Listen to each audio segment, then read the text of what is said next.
Apakah kamu tahu kisah bercak darah di lantai SMA Tugu di Malang? SMA Tugu merupakan bangunan sekolah yang terdapat di daerah Tugu, Malang. Di bangunan tersebut terdapat 3 sekolah, yakni SMA Negeri 1, SMA Negeri 3, dan SMA Negeri 4 Malang. Seperti bangunan tua peninggalan Belanda, pada umumnya SMA Tugu memiliki cerita mistis yang melegenda. Pada sekitar 1931, komplek bangunan tersebut digunakan untuk kegiatan belajar mengajar. Sehingga tak heran jika komplek SMA Tugu dikenal angker karena umur bangunan yang sudah tua. Kisah horor terkenal dari SMA Tugu Malang ialah bercak darah yang terlihat di lantai. Meski beberapa kali diganti atau dibersihkan, darah tersebut tetap akan keluar dan seakan-akan membuktikan kalau tempat ini angker.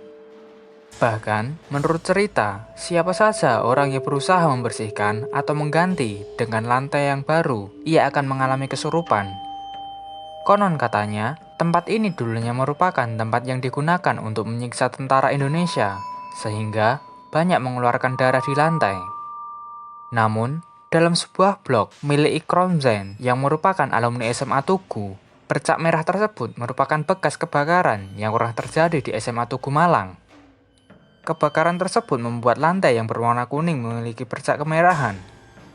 Meski begitu, terjadinya kebakaran tak diketahui secara pasti.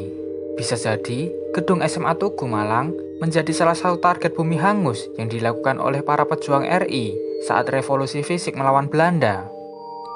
Hal itu membuat cerita mistis lainnya soal kisah tentara Jepang tanpa kepala yang kerap menampakkan diri yang membuat tempat ini dilarang dikunjungi oleh siapapun di malam hari untuk terhindar dari hal-hal yang tidak diinginkan. Tak hanya tentara tanpa kepala, cerita lain mengatakan di SMA Tugu Malang juga terdapat suara derap langkah tentara setiap malam 17 Agustus. Selain itu, cerita penampakan lain seperti noni Belanda yang jadi ciri khas kisah mistis bangunan tua peninggalan Belanda dan juga dikabarkan memiliki terowongan bawah tanah yang dipenuhi cerita mistis lainnya.